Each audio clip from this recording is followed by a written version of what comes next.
Hey everyone, it's Nicholas Wilton at Art to Life. I wanted to talk to you today about forgetting. I almost forgot. Forgetting rules and forgetting principles and just, I do this so much and I make the same kinds of mistakes over and over again. And it's just kind of shocking. And I think, I'm pretty good at remembering how to do things in my life, but when it comes to art making, I tend to forget when I'm making the painting. Because what happens is it's so distracting and it's such a thing, and they're all so different, and each picture comes along and there's different colors and different subject matter, but underlying your issues and your problems are generally the same kinds of challenges, whether it's value or whatever, or you're holding back. And sometimes I just am shocked at how often I just get stuck, and that can be frustrating.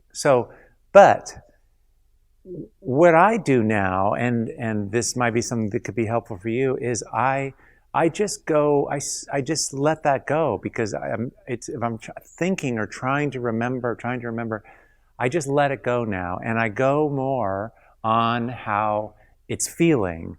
And I'm not, and so when you're mark making and when you're doing things just on the feeling, like, it just feels like I need to put a little blue there, not trying to qualify it and just doing it, just closing your eyes and making that mark, and just how does that feel? And it's like you start working on the work in a different way, and it's much more intuitive and much faster. And because that intuition comes out when you're thinking is more turned off, your left brain's turned off, and you're going more on just the emotional feeling of it, the intuition comes in.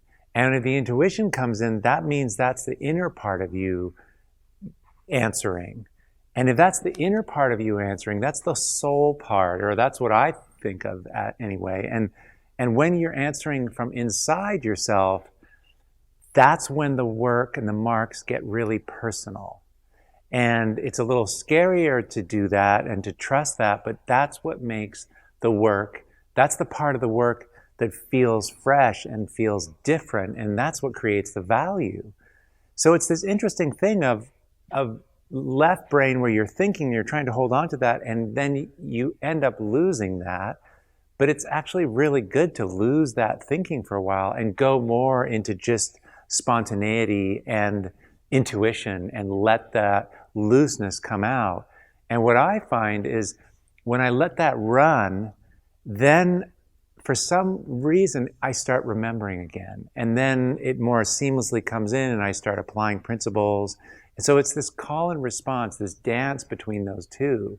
But don't even get nervous if you make a mistake, because just pivot and turn off the thinking altogether. Like, it's just not available. It's just not available right now. And we're going on autopilot, and you just let it go.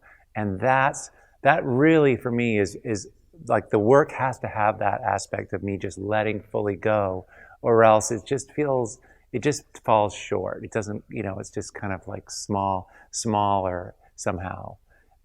Really, because it doesn't have all of you in it. It doesn't have the grounded part of yourself, the deep sense of who you are in the work.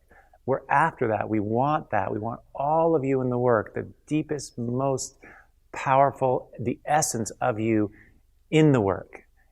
It's you, which is what your work is. So anyway, I just thought I'd love to hear, let me know if I've missed anything, or if how you think about this, because it's really pretty cool. Because if you're not worried about this time when you lose it, but instead it's an invitation to go into another mode, then you're always optimally working, which is kind of awesome.